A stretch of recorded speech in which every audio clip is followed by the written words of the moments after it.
Hello and welcome back to Shakesyear. We are working on Pericles, and today we get to hear from Pericles, and we're going to wrap up Act 1, Scene 1. It's only taken us like a week to get through this one scene, but there was a lot in it. So we had Pericles coming to woo Antiochus' daughter, but Antiochus is sleeping with his daughter, so he set up this riddle that people have to try to answer before they're allowed to marry her, and if you answer wrong, then you die, and they gave the riddle to Pericles, even though he's like looking at a pile of dead bodies of other princes that have tried to marry her, and he's like, give it to me anyway. So he reads the riddle, and he instantly discovers that the riddle means that father and daughter are sleeping together. So his answer is that he is afraid to answer and doesn't want to have to say this out loud. So Antiochus responds, he's like, I know that he knows, so I wish I could kill him.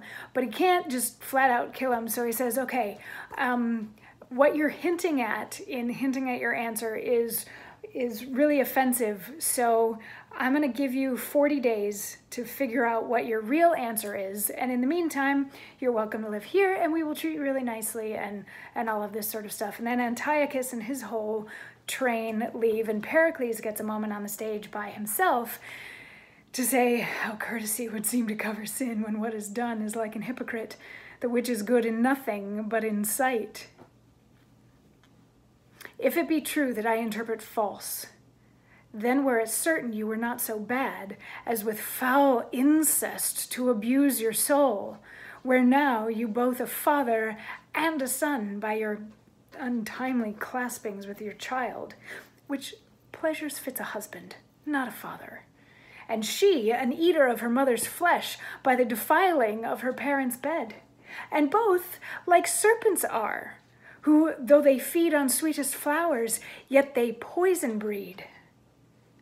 Antioch, farewell, for wisdom sees those men, blush not in actions blacker than the night, will show no course to keep them from the light. One sin, I know, another doth provoke, murthers as near to lust as flame to smoke. Poison and treason are the hands of sin, aye, and the targets to put off the shame. Then, lest my life be cropped to keep you clear, by flight I'll shun the danger which I fear. So, what he's saying here is like, oh my God, I can't believe that he's going to pretend to be nice to me to like cover up the fact that he's sleeping with his daughter. Like, that's just a mess. And also, it's gross that he's sleeping with his daughter, and she's gross for going along with it. And he lets his thoughts on incest be known, that he very much disapproves of this. He's like, they're both like snakes. But the important thing here is that Pericles is saying he knows that people who commit one sin are more likely to commit other sins, and they might not see that much of a difference between murder and lust. So he fears for his life. He's pretty sure that his life is in danger because he knows this secret. So he decides that he's going to leave Antioch to try to avoid getting killed. So he runs away, and then Antiochus comes back in, and he's like, he knows. It's how can he know? He has to die, because even if he says he's not going to say anything, he's going to say something, and word is going to get around throughout the whole world that this is what's going on. So he has to die. And he's like, who's my servant right now? And the servant of the day comes in, and he's like, I trust you.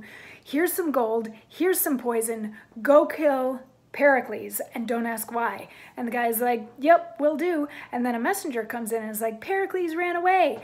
And Antiochus turns to servant of the day, the killer guy, and he's like, go after him and kill him, and don't you dare come back here until you are able to tell me that Pericles is dead. And that's the end of Act 1, Scene 1. So a lot in that scene, where there's incest going on, now there's a murderous plot, all sorts of people fleeing for their lives, and that's just Act 1, Scene 1. So come on back tomorrow for Act 1, Scene 2, when we start to figure out where Pericles is going to go now that he's left Antioch, and what's going to happen with his life. I will see you tomorrow for that. Mwah.